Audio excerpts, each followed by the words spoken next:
sabihin mo ang lahat. Ito na yung pagkakataon mo para malaman ng buong bayan kung ano ang totoo.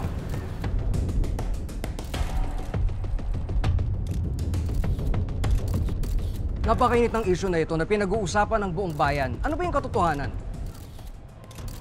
Ako po si Police Officer Rafael Policarpio.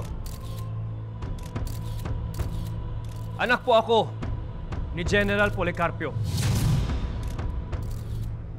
Matagal ko na pong alam ang sinasabing sindikato na nandito sa Pilipinas. Sila po ang Golden Scorpion. Sila po ang nasa likod ng Palanga Massacre.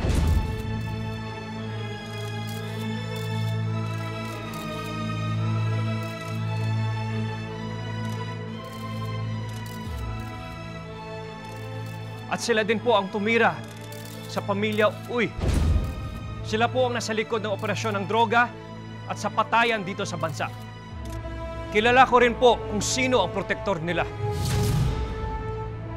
Si General Policarpio, ang aking ama. Siya po ang nag-utos na bayaran at torturin ang ating mga suspect dito.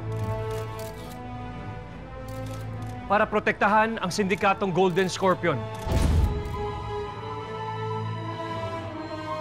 Kilala ko rin po kung sino ang protektor ng Golden Scorpion. Si General Policarpio, ang aking ama.